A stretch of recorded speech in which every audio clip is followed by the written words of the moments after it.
Alright guys, I got 5 books on deck for March, and 2 of them are the size of bricks. Will I get through them all? Well, that's the question I ask myself every month. I'm Nikhil with Shelf-Esteem, and this is the March 2025 TBR.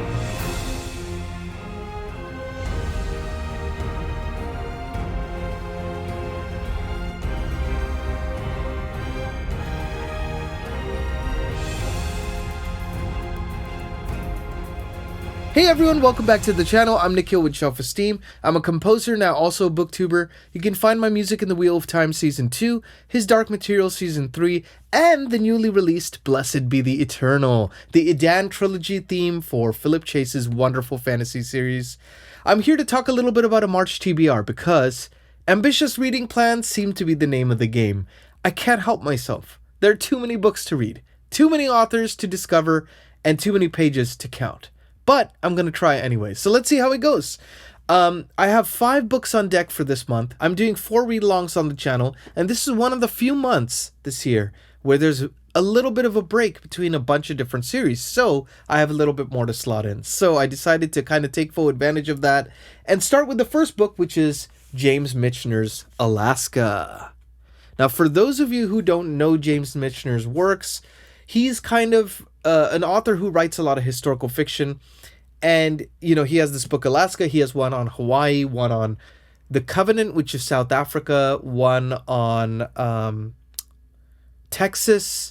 So he has, you know, ones that actually talk about the geographical location, and it's from its inception really to present day. So Alaska basically talks, the first few chapters talk about like the land formation, and then you see the POV through a woolly mammoth and defending her young from this mysterious predator that lurks in the distance, which tends to be humans, turns out to be humans, and then you switch the POVs to a human perspective. So I read the first 100 pages on an Alaskan cruise. I went on my belated honeymoon with my wife last year, and we got a chance to really kind of just enjoy 11 days at sea, and I got a chance to read like 100 pages of this as I was reading a couple other things. So I'm looking forward to reading the next 1,000 pages of this book because it's an 1,100 page tome.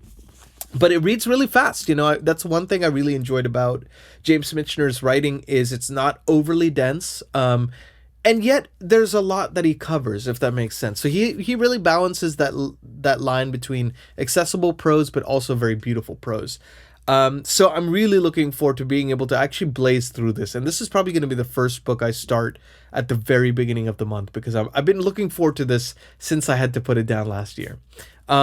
I'm going to read the back for you just in case you might be interested. And as always, I leave the links to these in the description as well if you want to check some of those out. But it says, in the sweeping epic of the northmost American frontier, James Michener guides us through Alaska's fierce terrain and history, from the long-forgotten past to the bustling present. As his characters struggle for survival, Michener weaves together the exciting high points of Alaska's story. Its brutal origins, the American acquisition, the gold rush, the tremendous growth and exploitation of the salmon industry, the arduous construction of the Alcan Highway, undertaken to defend the territory during World War II. A spellbinding portrait of a human community fighting to establish its place in the world, Alaska traces a bold and majestic saga of the enduring spirit of a land and its people. You know, it's interesting. This sounds almost like it could be a history textbook, but it doesn't read like one. So I'm very excited about this. Very excited to kind of blaze through this one. And if you've read this one, by the way, let me know in the comments. I'd love to hear what your perspective was on this read. So this is the first one I'm going to be reading. The second one should come no surprise to any fan of this channel because I've been gushing about Jenny Wirtz and her amazing Wars of Light and Shadow series. In fact, we're doing a soft read-along on the channel, going book by book, one every other month or so. And I had the unique opportunity to chat with the wonderful Jenny Wirtz herself on the channel, which I'm linking up here if you want to check out that video. But we spoke for almost 2 hours, and one of the things she mentioned was that her book, Ships of Merrier, which is the second book in the Wars of Light and Shadow series, interestingly enough, when it was published in the US, it included books 2 or 3 in one tome. And she had specifically requested this because it's written to be one story, those 2 books. they split them up for other publications, I believe. And so she strongly recommended read them together. So we are going to tackle this behemoth right here, a 900-page, beautiful, beautiful prose writing and subtlety of character work. So I'm very excited to kind of dive back into Wars of Light and Shadow and the ethereal world and be able to ask Jenny questions as questions inevitably come up. But really loving Lycir's story, Erathon's story. They're the two half-princes that are kind of pitted against each other. You don't know really... you think one represents light unequivocally, one represents shadow unequivocally, and then you start to realize that things are a little grayer than they seem. So we are very excited to go through this. And, originally my plan was to do book 2 in March, book 3 in May. So, keeping to the trend of one every other month. Now, since she had said to read these together, we'll probably read these March and April, right? I'll at least have 2 months to go through this. I probably won't finish it all in March, just because it's a read that is beautifully written. Character work is addicting, but it also forces you to slow down and read it slower. It's just the nature of the beast. It's the nature of the construction of her sentences. And that's what makes it so beautiful as well. So I'm looking forward to taking my time with this one. Just read a few pages a day. I think that's the ticket for really enjoying this book. So this is the second one I'm going to be reading. The third one. Now, a lot of you are Stephen King fans who joined, first subscribed to this channel. And, I've done you guys a disservice, and I apologize, because I have gotten off the track of reading Stephen King the last few months. I'd been trying to read all his published works, one a month, and I kind of got sidetracked, with these read-alongs, other things going on in life. And so, I wanted to get back to where it all began, Stephen King. And I am ashamed to say, please forgive me for this, I have not read his first short story collection, Night Shift. So I'm going to be reading that one. It's a collection of short stories. A lot of people say it's his best collection of short stories. So I figured, why not start from the best? Why not start from the first? Sometimes the first is best. So I'm looking forward to checking that one out. I think some of the stories have been adapted, if I remember correctly, but I don't know too much about this book beyond that. So let me know in the comments if you've had any favorite stories, anything I should pay specific attention to. If any of you want to join in on this, by the way, I'm not doing a dedicated read-along for it, but I'm happy to open up a channel in the Discord channel, which, TLDR, if you don't know, we have a Discord channel linked below, 62 strong right now, all talking about books and life and all things in between. So if you want to check that out, you can check that out. But just say the word if you want to read along with me, and I can open up a channel and we could chat there. It's always fun to chat about books with you all. So let me know what you all think about that. But that is the third book I'm going to be reading. The fourth one is called Of Blood and Fire by Ryan Cahill. Now, I was originally going to read this one in February.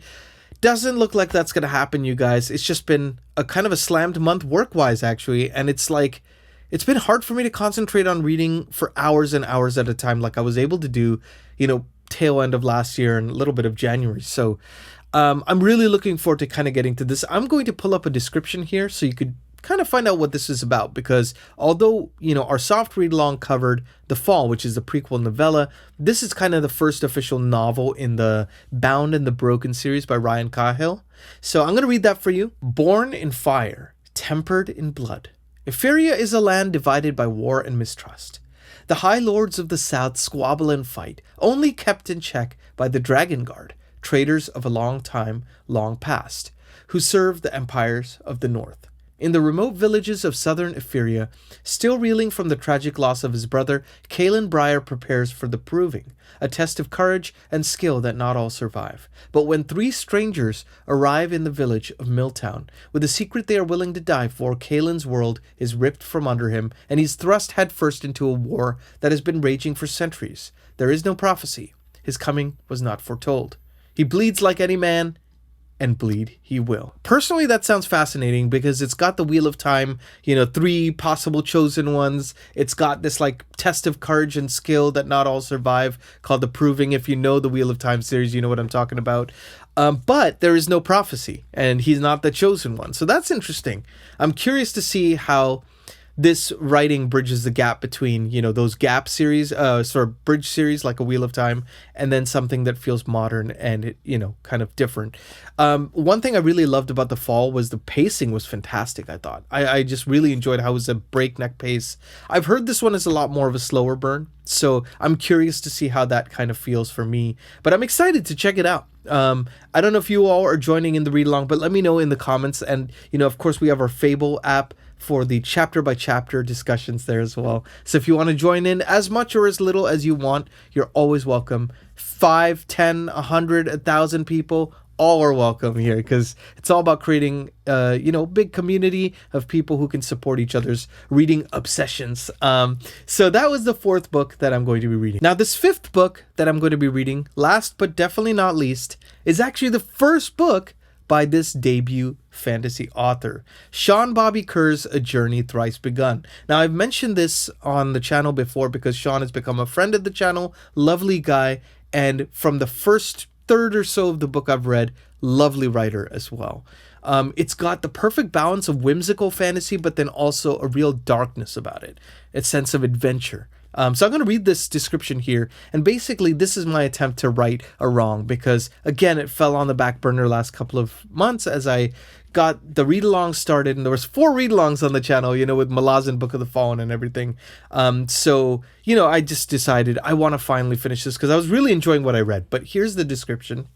Everett Dwyer usually looked forward to Charing Night. It's the only night of the year marriage proposals can be made in Delwood, and the proposals take place on a grand, open-air stage for all of town to watch. Today, however, Everett felt nauseous just thinking about it, for in a few short hours, he must get up on that stage and propose to Isolde Fairweather. Meanwhile, unbeknownst to Everett, a mysterious blind family staggers towards Delwood, seeking refuge, yet bringing with them a darkness spreading rapidly through the world of Jira. A magical adventure is about to begin. So you can see, it's got this whimsical feeling, a dark contrast to it. I love juxtapositions, and this book has it in spades. So I'm looking forward to finally finishing what I was already enjoying in this book. And Sean, again, thank you so much for sending me the e-reader version, and I've been really enjoying it on my Kindle here, my Kindle Scribe, which is massive and actually lets me kind of spread out and just enjoy the books. It's been especially useful for Malazan Book of the Fallen, actually, because previously I had, the mass market paperbacks, and the writing is just so small, it's hard to kind of really get immersed into the books in the same way that you can on the Scribe. Now, speaking of Malazan Book of the Fallen, some people who have been looking at the read-along calendar are like, hey, wait, where did Malazan go? So I'm just going to be pushing this Memories of Ice, the 3rd book in the Malazan Book of the Fallen, back 1 month, because I kind of did a poll on FABLE and Discord, and I am kind of maybe 3/4 of the way done with the book now. And I would be able to hustle and finish it by the end of the month, so that's no problem. But almost unanimously, people are falling behind. And it's a series that's very dense, and it's already intimidating. It requires a lot of work to kind of engage with it and give your full, complete attention. Now, what it rewards you in spades, right? But I want to make sure that no one feels too stressed, because the whole point of this was to keep it fun and make something less intimidating, not more intimidating, right? So I want to make sure that we can do that. So I'm going to adjust that read-along calendar. You'll see it here in the description already corrected, so nothing to do there. But that's going to have that little change with Ships of Merrier by Jenny Wirtz, and then also Malazan Book of the Fallen, Book 3, Memories of Ice. And that will be all set to go. So it'll take into account everybody's reading speeds. And I always want to do that with these read-alongs. I want to check in with you frequently and say, how are things going?